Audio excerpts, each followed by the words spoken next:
Amahoro.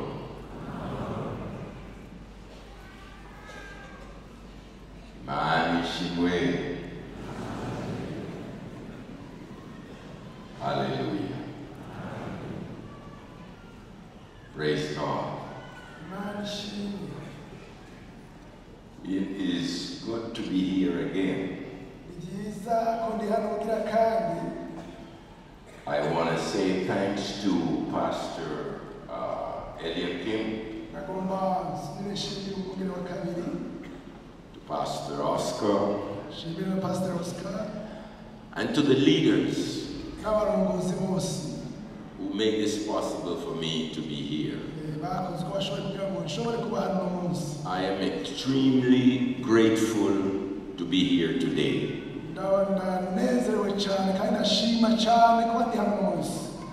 My wife sent greetings. She wanted to be here, but she had to be at work, so she could not be here. Praise God.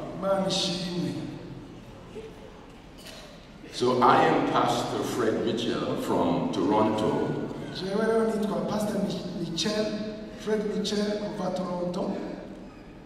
And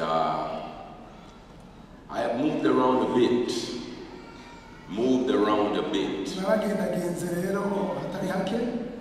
So I was born in Jamaica. And at an early age, I moved to America, where I grew up most of my years. And then for the last 17 years, I moved to Canada. And that is where I reside now.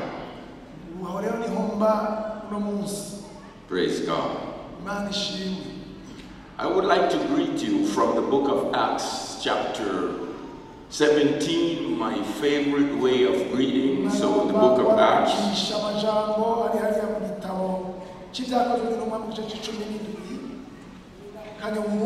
chapter 17 and verse number 26. And for those that are meeting for the first time especially, this is for you. Actually for everyone. So if you can read with me, it says, from one man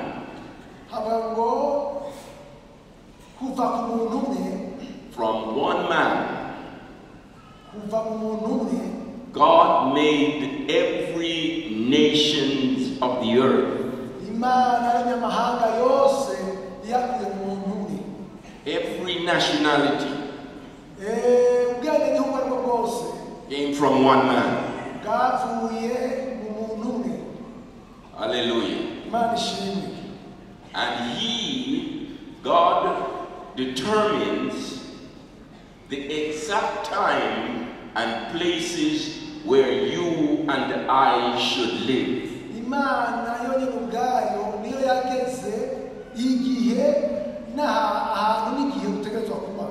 God did that.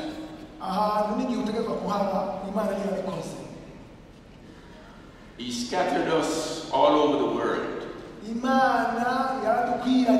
So he made the Chinese, the Japanese, the American, the Burundians, the Nigerians, the Jamaicans, the Canadians. Every nation came from one man.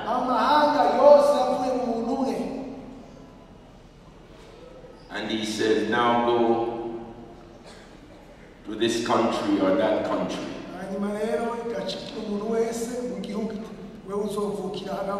Even the very address, the number of your house, God determines that. Praise God. From one man. So what is the scripture saying today? I may look a little different, or talk a little different.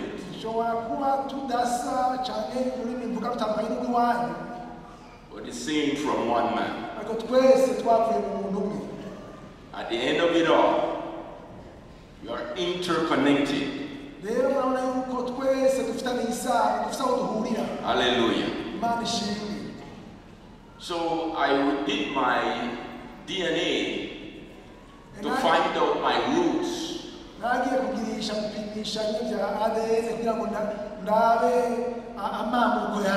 I was surprised to see that most part of me came from Africa.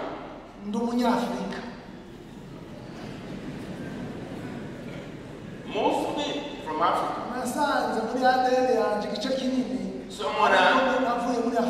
I was in Kenya, and I had an interpreter just like Pastor Oscar. Because I don't speak Swahili. And the pastor came to me at lunch, and he said, Pastor Fred, the young people are asking this. Why does he have to have an interpreter? Why don't he speak like us? And he look like us? Is he Muzungu? He's asking the white people, they call him Muzungu, yeah? But why speak like Muzungu? And he looks like us. Praise God. But God did that. Amen. So we are grateful for what God has done. He brought us together for a reason. I asked on Friday, there's a teacher here, I think. I asked if they could teach me Kirundi. Are you still here, teacher? Praise God. Is he still here? Hallelujah. Well, let me get to what I want to share today. As I sat there listening, I was amazed at the choirs. I could sit there all day today and listen to the beautiful voices of the choirs. It's like heaven rehearsal. It sounds like it was a voices coming from someplace else. It was beautiful. Hallelujah. It was beautiful. So he said, from one man he made every nation of the earth.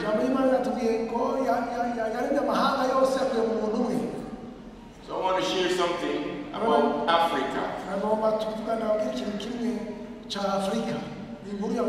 I was in one country and I was invited to a funeral.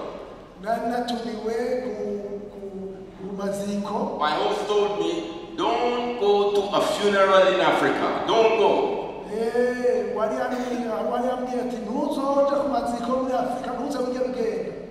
But the pastor in Kenya said, come with me, we're going to a funeral.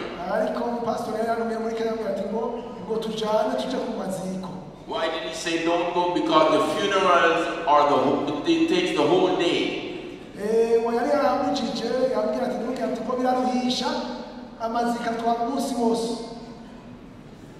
So I had to learn the hard way. I went. Very early in the morning I went. And the funeral, the person who died was a very wealthy man, a rich man. I was sitting in the second row. And there in front of me were two women crying. They were crying.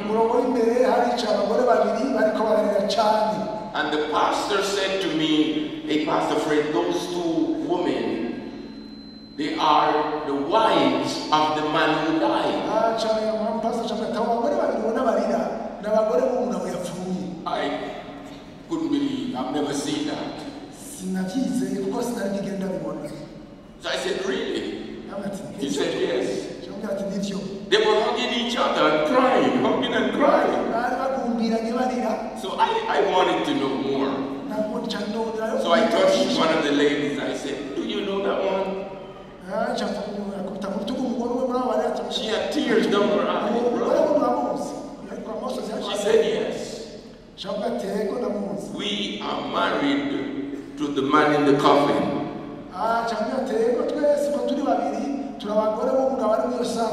That is my house and that's her house. They live on the same compound.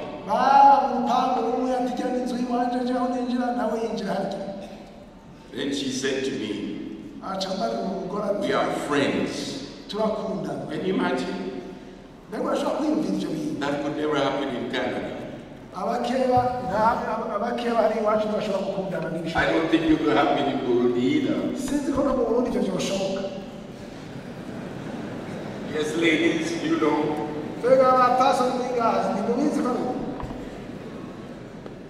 So she said something to me. That house is hers. She has 7 children. That's where I live. I have 8 children.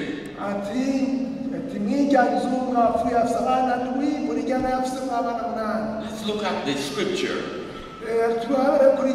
From one man, God made every nation of the earth. From one man. The point I'm trying to make here today is those children, they are from the man who died. He is the father of those 15 children.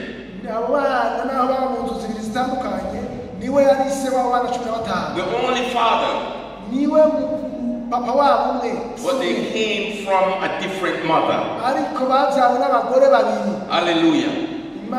The point today I'm making is we are interconnected, every one of us. And my DNA proved that. A little part of me is from Burundi. A little part from Ghana, from Nigeria.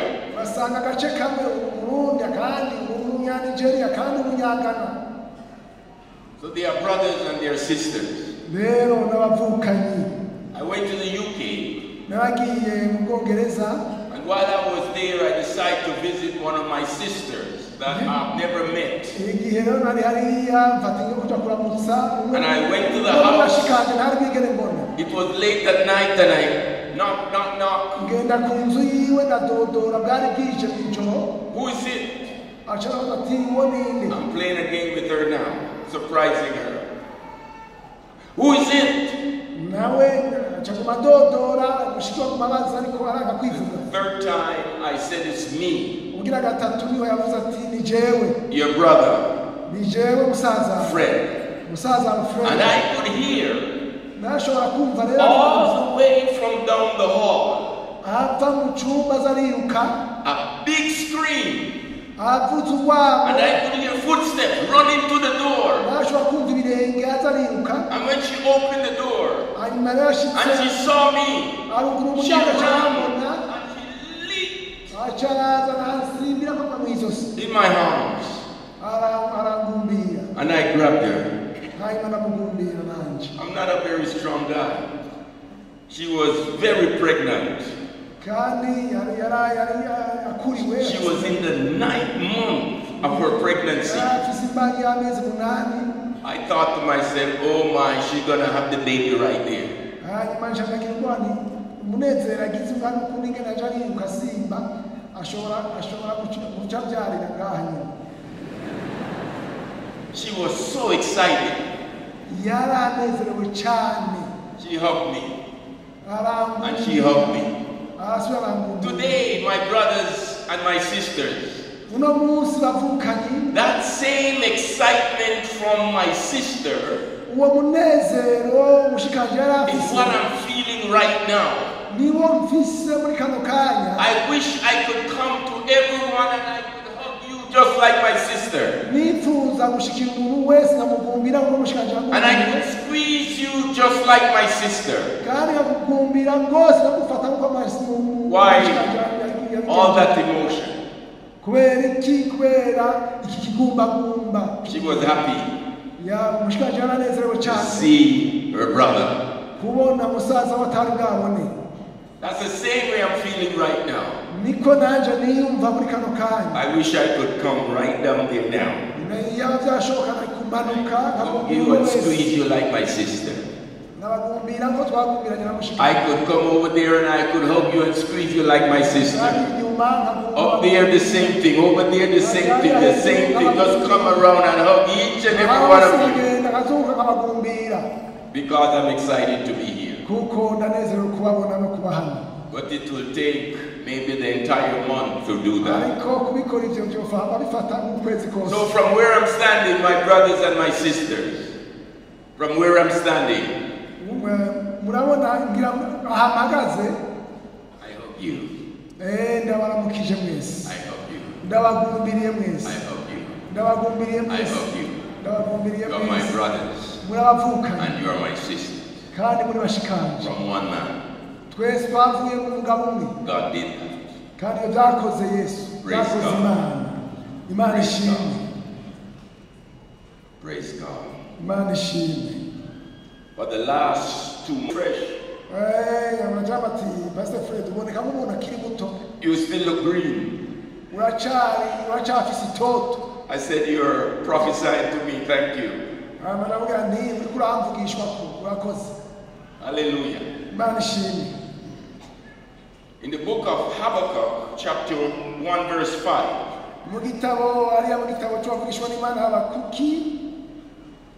He said the prophet was Habakkuk chapter 1, and I just wanted to touch on verse 5.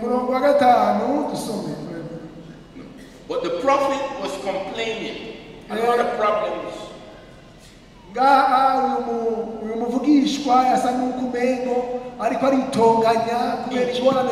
Injustice, crime, and everything.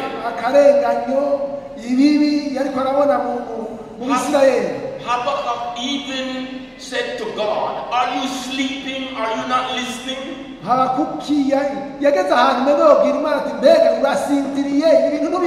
And he went on and on and on complaining. And verse number 5, God said to him, you listen now, Habakkuk. I am going to do a thing in your day.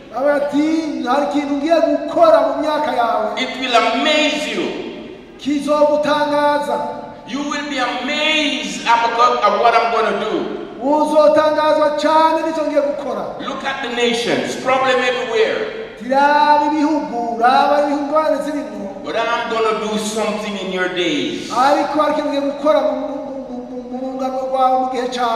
you're still alive. That even if I had told you, you would not believe. Hallelujah. This is what God is saying to many of us here today. Some of the problems we are facing, God is saying, I am going to fix it. It's difficult, it's challenging, but I am going to do something here in Burundi that many won't believe. That's what I saw. That's what he was saying to me today. Hallelujah.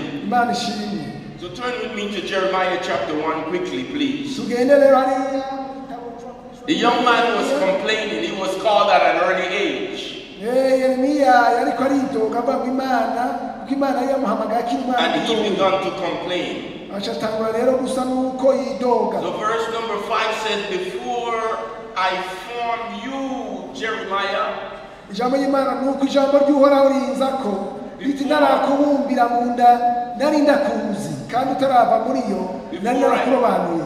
before I formed you in the womb of your mother, I knew you. I am the one who knitted you in your mother's womb. I know what I put inside of you, Jeremiah. I have called you for a reason. And I have set you apart. And not only have I set you apart, I have appointed you for the work that I want you to do, Jeremiah. And Jeremiah began to complain and said, I'm still young, I can't do it. God told Jeremiah, I have put my word in your mouth, Jeremiah. And my spirit is upon you. And I am going to watch over my word, Jeremiah, to make everything that I called you to do happen. It's very difficult sometimes when we are going through problems. He said, I know you from you were born, Pastor Eliakim. But this moment, and every one of us here, there is something God has placed on the inside of us that we need to tap into. Why did he call Jeremiah? He tells us in the book of John chapter 15,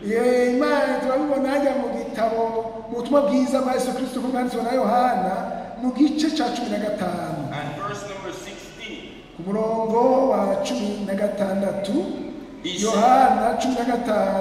He called Jeremiah. He called every single one of us in this room here today.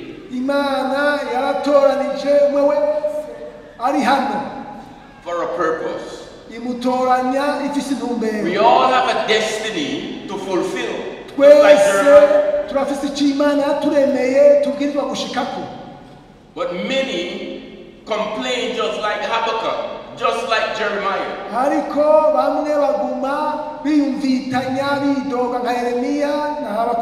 And God says in the book of John chapter 15, this is the word of Jesus to every one of us here.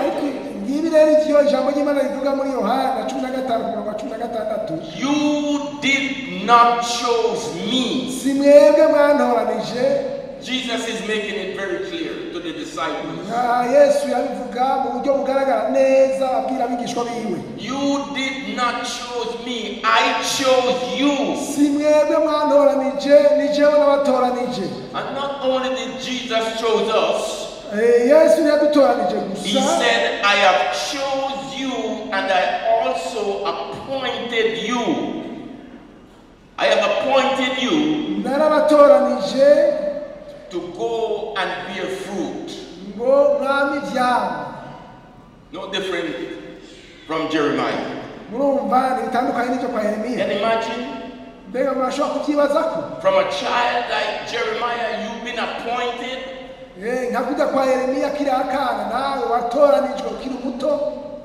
to go and bear fruit. It's a very special day today here in this church. And I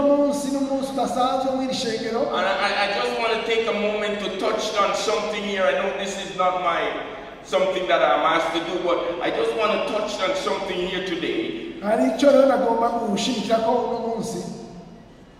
Now that there's a transition,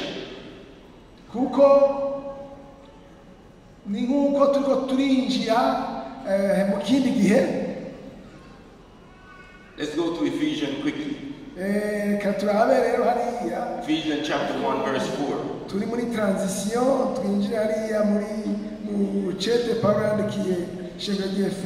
said he had appointed us to go and bear fruit. Ephesians chapter 1 verse number 4 said, for he chose us. Think about it for a moment. Matthew says many are called, but only a few are chosen. Many make excuse. I can't. I never go to Bible college. I don't have enough intellect. I'm not experienced.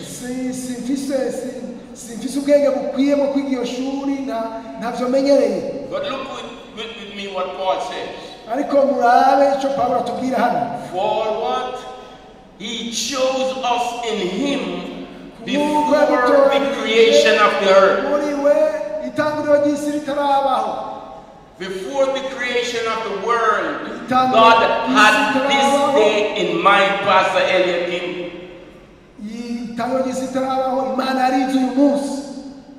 He chose us. Why did he choose us? From the creation of the world.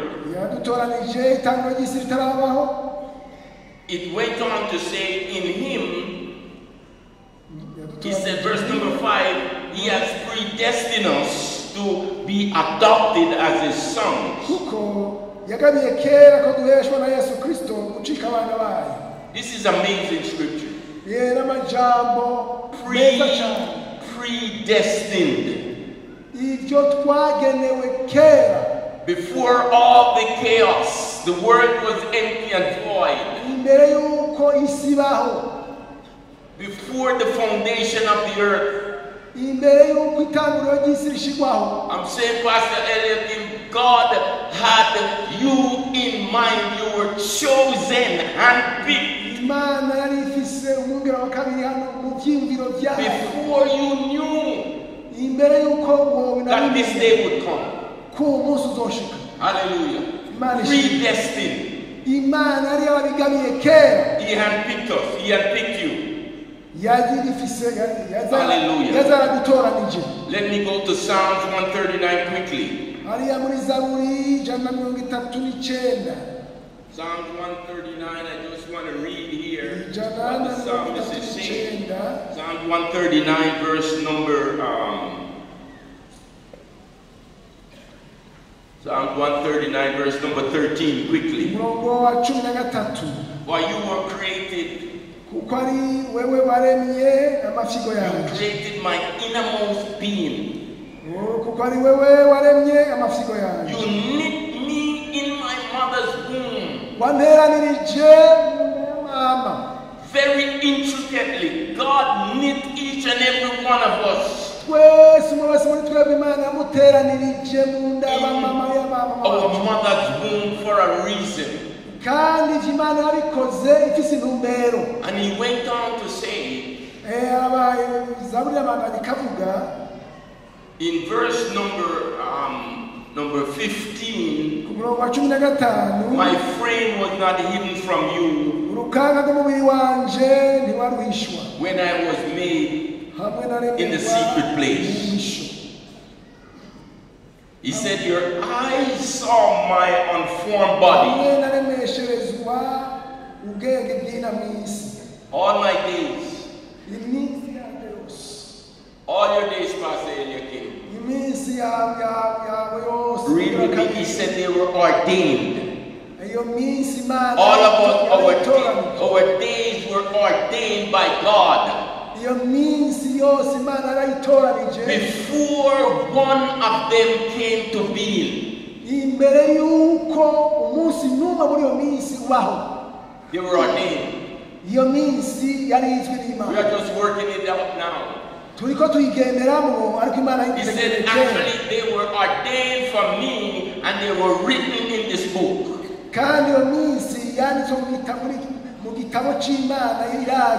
The Bible said, they said, how precious are your promises, O God.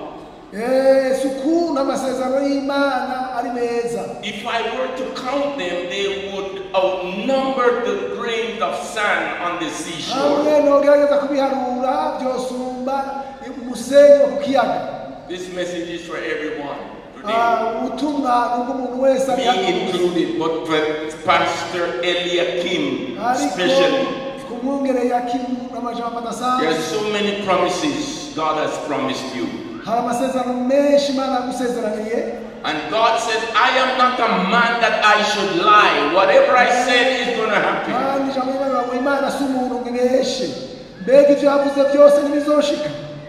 He said the promises of God, they are yes and they are amen. But look at what he said in Ecclesiastes chapter 3 verse 11. I'm amazed at some of these scriptures. He said, I have placed eternity into the hearts of men. God did this. When he knit us in the womb. Before we were born, I have placed eternity into your hearts. But many still cannot fathom what God has done for them. Oh, we praise God today. We can see one of his promises come to be.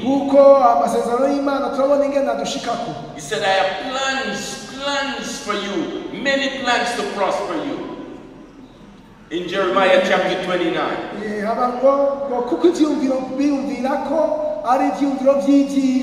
Plans to give you a future.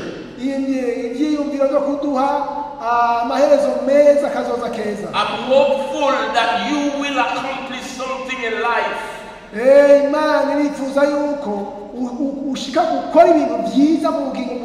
Because I made you.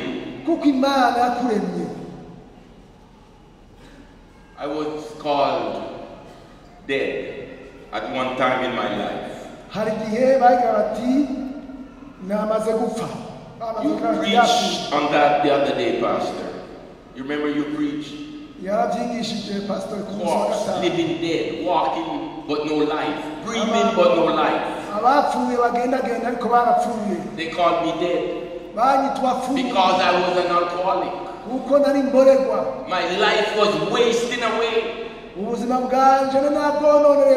I did not know. God knitted me for a purpose in my mother's womb.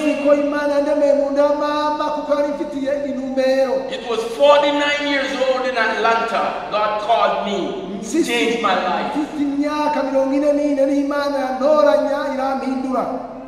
It's not over. And God says it's over. Hallelujah. In the book of Joshua chapter 1, the Bible tells us that God spoke to Joshua, the young man who had been mentored by Moses. And he called Joshua. Joshua chapter 1. He said, Joshua, my servant Moses is dead. Now, Joshua had a very big task, a very, very big assignment. Not to fill Moses' shoes, no.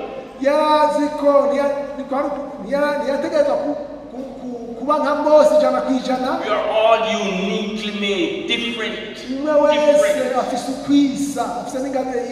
he said, calling you today, Pastor Eliakim. His servant has passed on. And he said, you have been listening, you have been mentored, you have been training, you have been disciplined.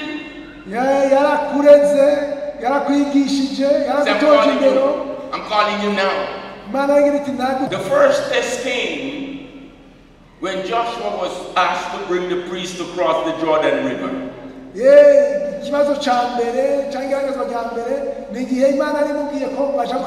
With the Ark of the Covenant.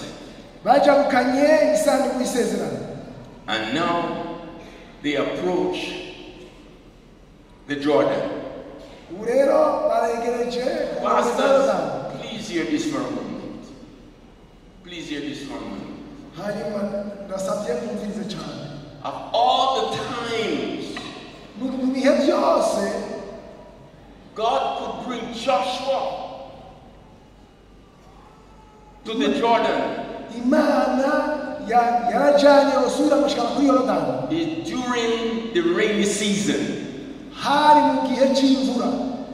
Why not before? We have to go through some things. And he said, just go to the Jordan. You don't even have to put your feet into the water. Just let the water touch the toes. Just the toes. And you're going to see a miracle. And the Bible says as soon as the priest did that, do a study on that. The Bible says when you call, he will answer. He hears and he will answer. God himself was backing up the waters miles and miles and miles. The Jordan was slowing down.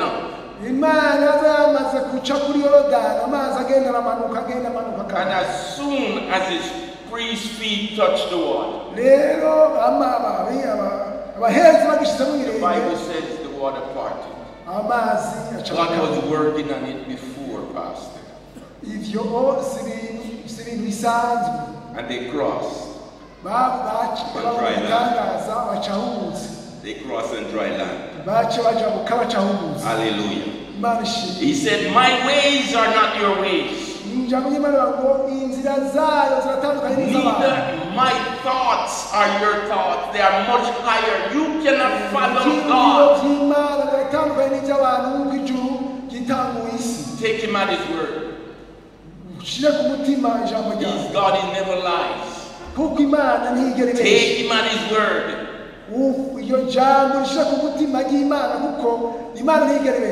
He said, just as how you see the snow come down in Canada, we have a lot of snow.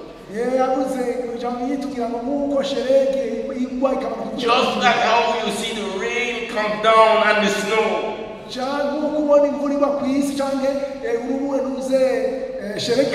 It has a reason, it has a purpose. It waters the earth. There are some trees now in Canada, some plants now because it's getting cold. They are going to need the snow come December and January.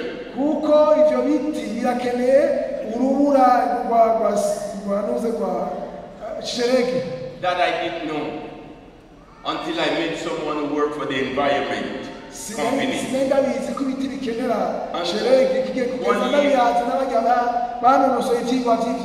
One year we didn't have much snow.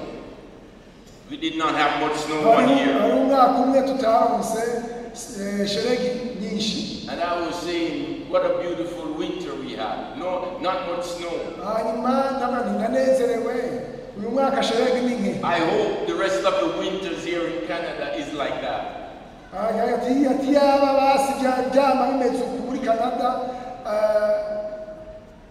He said to me, Pastor Fred, don't say that. I said, I'm tired of shoveling snow. I'm tired of shoveling snow. He said, if it doesn't snow in Canada,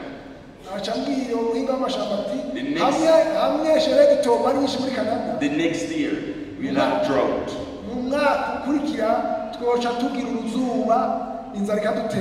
That's God's design. Uniquely. His ways are not my ways. Neither his thoughts. Hallelujah. So as I am about to close, I want to read 2 more verses. With all that said, with all that was said today, we are now entering a new season. You told me yesterday, Pastor Oscar, that it is going to be the rainy season come the end of this month. It's not going to be sunshine all the time. It's a new season. What was not accomplished last year, 5 years. I'm talking to pastors here today as well. You have been through some difficult times at church. In life, many of us today. But please hear what the prophet is saying today. Very prophetic for this moment.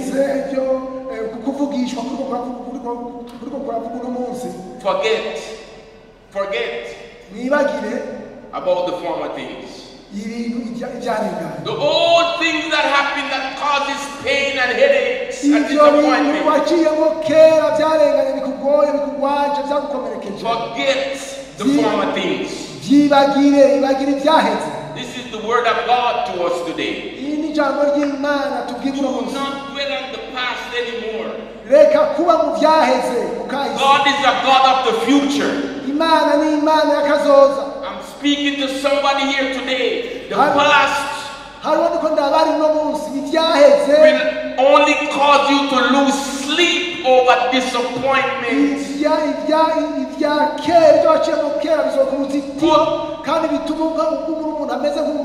Put it to rest today. Forget about the former things. Forget about the past.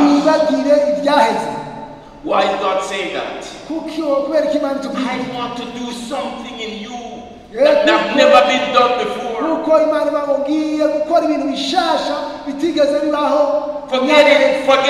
Forget it today. I hope I'm speaking to someone who are holding on to disappointments and the things of the past.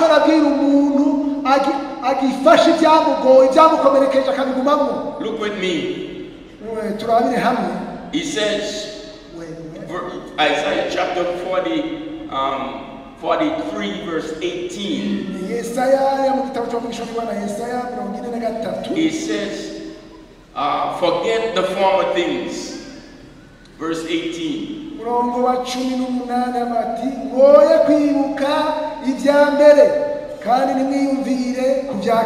Do not dwell on them anymore. It will cause you to lose sleep. You won't step into your destiny. It will hold you back. Forget the former things. Look at verse number 19.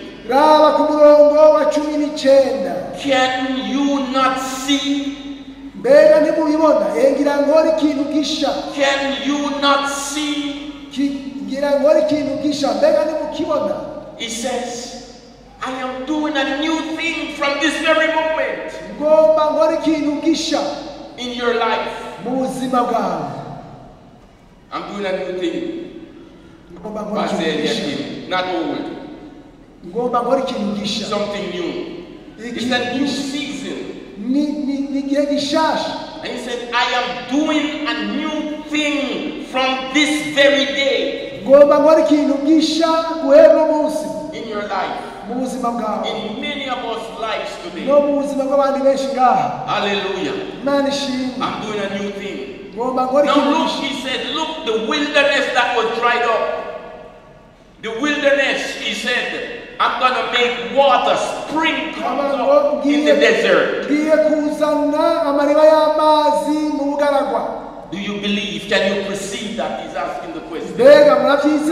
Whatever is dried up in your life today, God is saying, put it down because I'm going to do something you cannot even imagine.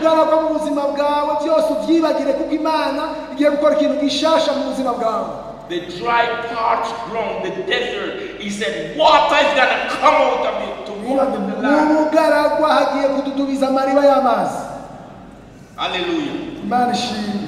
And not only that, he says, I am going to make a way, my God. I am going to make a way in the wilderness. Streams is going to come out of the wilderness.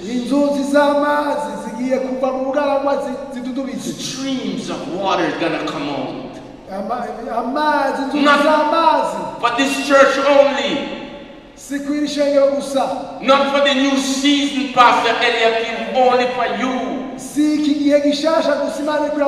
But as you and the leaders come together, wherever you are, your church, he said he's going to spring up springs. There's a new thing. I said there's a new thing coming to Burundi. No devil in hell can stop the plan of God for your life. Be courageous. Be strong. Hold on to God and His promises. He can never fail you.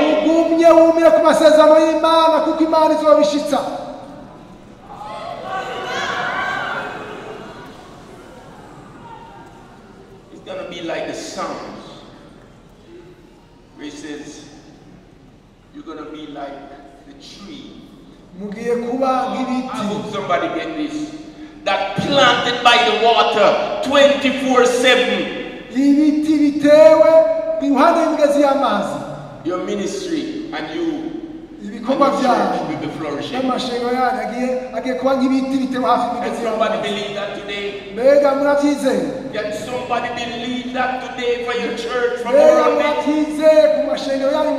change, there's a shift coming to this country, this nation called Burundi. You're going to be a part of it. Pastor, you are going to be a part of it. Pastor bakozi b'Imana mugiye kuba kuzogira uruhara muri ico gitangaza ico kintu gishasha Imana ikora mu Burundi.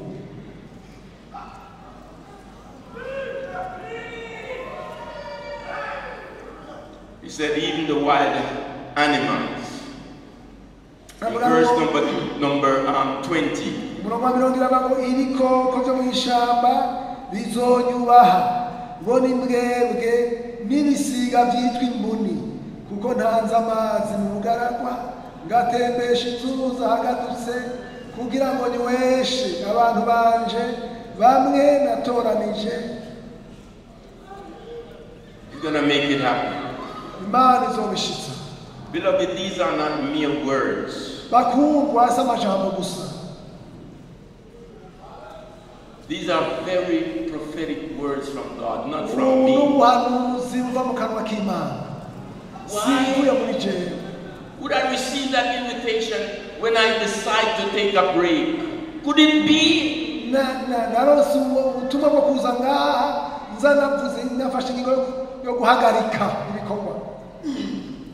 Hallelujah. I'm excited to be here, that's all. So the last verse is 45, Isaiah 45.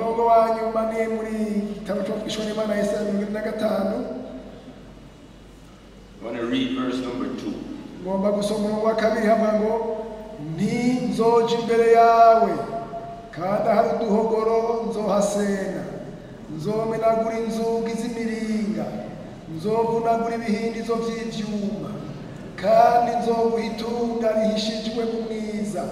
N'ubutunzi bunyegejwe mu misho kugira ngumenye ko ari jewe uhoraho guhamagaye mu izina jewe nyene Imana ya Isirayeli. Hallelujah. Somebody hear that today? Mbega muravyumvise? If you could have done it, it would be done many years ago. Iyaba warubasha Imana hakiri kare biba byaragushikiye biba byarakubaye ko Imana yagukoreye imyaka y'imbere. As you are courageous today, Ni waba ushikamye ushize amanga. as God parted the water for Joshua and his people, Nuko Imana yaciye ibarabara muri Yorodani, he's saying he's going to do the same thing for you, Imana ibagiye kubigukorera nawe, for your families. bikorera umuryango wawe. My translation says, I will go before you. God saying, I'm going to go before you. Bibiliya yanje ivuga ngo Imana yagize ngo nzokuja imbere, And I will make the crooked place straight. kuko nzose n'uduhogoro. That's the word of God. Iri ni ijambo ry'Imana. He is here right now. Imana And ihanuye he's doing it. kandi iriko irakora. He said, the gate that prevented you from going through or walking in your destiny, I am going to cut through the gates of bars. Imana ivuga ngo umuryango wari ukuzibiye ngo ntushike ku byo wasezeraniwe, Imana igiye kuwubomora. You won't even have to lift a finger. He himself is going to cut through iron gates, Imana yavuze ngo imiryango y'ibyuma izoyisenyura ikure. through steel gates. Can somebody here today? Imiryango y'ibyuma Imana izoyimena. Whatever kind of hindrance there was or is even today, Icyo ari cyo cyose kiduhagaze imbere the kiradutangira, God of Abraham, Isaac, and Jacob said it, he will do it. Imana ya Yakobo ya Isaka yavuze ngo igiye kubikora. I'm going to go before you. Imana yagize ngo nzoje And all the crooked places I'm going to make straight. izose n'uduhogoro turi imbere yawe.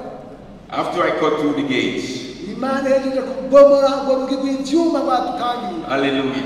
Imana ishimwe. If you believe that today, he's doing it for you. Niba ubyizeye Imana igiye kubigukorera. Hallelujah. I say she's doing it for you. Imana igiye kubikora. School just started. For many. School, you have school fees. Kumbure benshi barafise ibibazo byo kushobora kuronka minerval. You must be wondering, how am I going to send my child to school? Where is the bus fare and the lunch is coming from? Please hear me. I'm going to cut through the gates. Every crooked place. Gonna be straight. He's doing it. He's doing it. I said he's doing it. He's doing it even now. We are going to hear testimonies.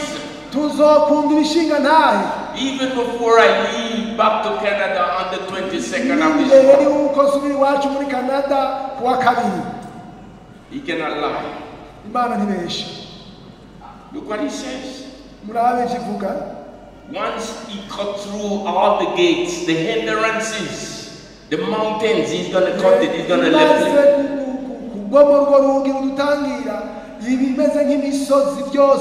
Pastor Eliakim, hear what he says?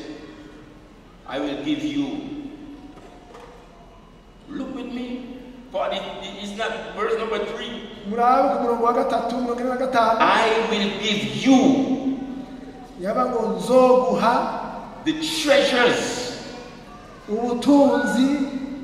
My God. What treasures? Of the hidden places. What's hidden? God gonna cut through it and he's gonna give it to you. He's here. I will give you the treasures of the dark places. God is going to find it, he's going to locate it, and he's going to hand it over. He said, do we believe that? And not only that, we have some theologians here, some Bible scholars are here. What does he mean by the treasures? When we read the Greek, please, pastors, hear me. I heard some of you talk about the challenges financially you're facing.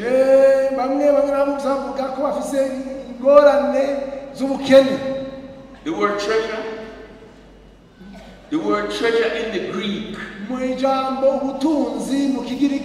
means the depositaries.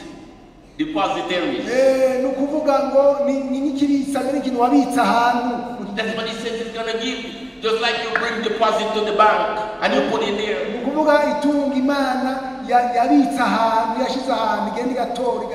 The depositaries. I'm going to give you the depositaries.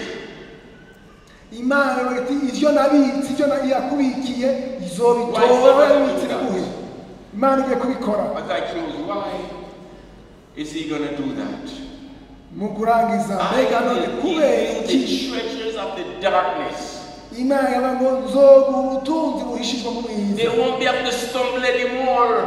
We don't have to be tripping anymore. He's going to make it visible.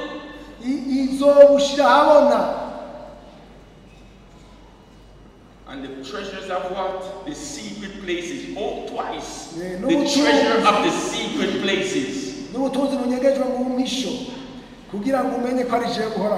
So that you may know. So that you may know that I am. Can somebody say with me? I am the Lord your God.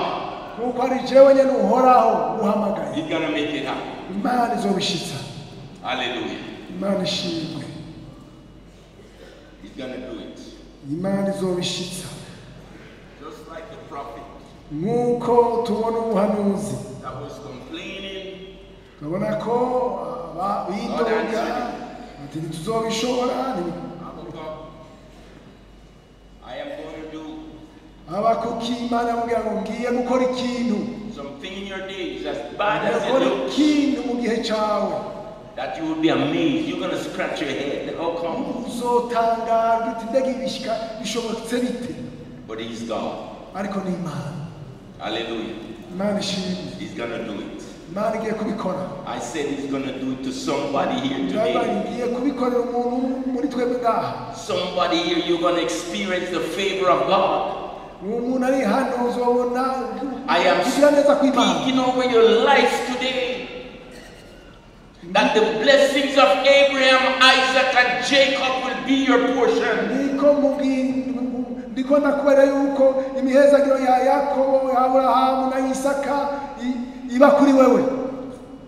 This is not just gospel, it's more.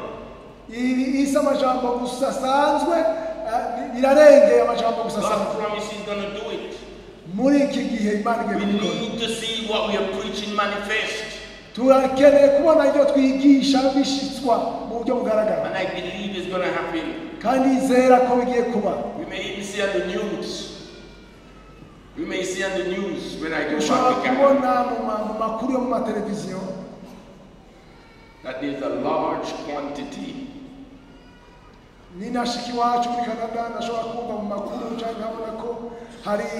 of oil is discovered in Burundi. We are going to see and hear there's a large quantity of minerals, diamonds and gold and silver are discovered in Burundi.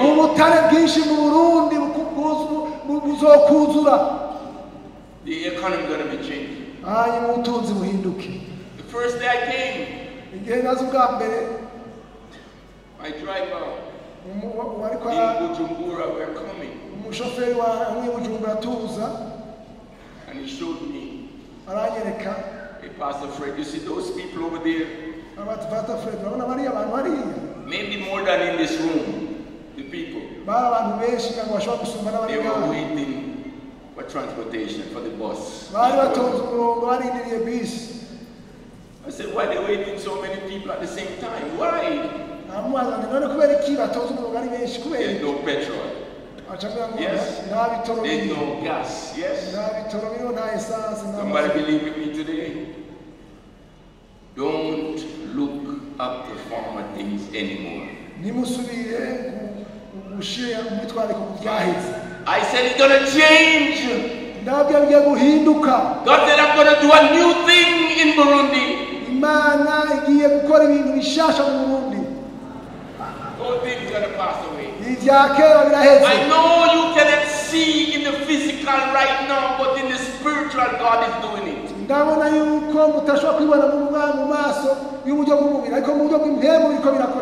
You say, Pastor Fred, is God going to work magic? No. He doesn't do that. The gold and the silver belongs to God. Your church is pastor. Some of you talk about the churches will be built. The money you're talking about, he said the treasures. It's already deposited. It's already deposited. What you couldn't have done is something you're going to happen. Hold on, my brothers. Hold on, my sisters. God is not going to leave us like this. He's going to raise up some missionaries from Burundi. We heard the testimony about your city. You are going to see it come to pass. Every promise is yes and amen. You're going to see missionaries leaving Burundi as if they're giving air tickets away. These are not going to be an issue. Any missionaries here today? Any missionaries here? Anyone has a desire to go and preach the gospel? Anybody here has a desire to go and preach the gospel? Anybody? I'm finished, I'm closing. Anybody have a desire to go and preach the gospel? Anybody? Just lift your hands with me. Lift your hands with me. Come on, man, lift your hand like you mean it. Come on, lift your hand like you mean it. Anybody up here? Anybody? You want to go preach the gospel? Money won't be an issue. He said he's going to give you the treasures. Anybody? You want to go preach the gospel? We need some of you in Canada. We need some of you in America, in Australia, in Europe. Hallelujah. We don't know what we have to Burundi. My God, I talk about this country and the ministry all the time.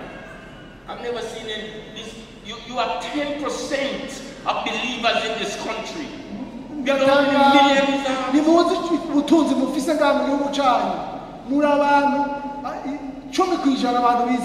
The population is 11 million. 10% of 11 million is what?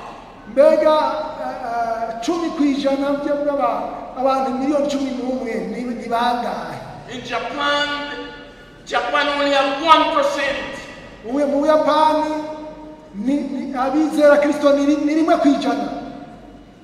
God is not going to let you down. God bless you, everyone. God bless you. Be courageous. God is cutting the bars through for you.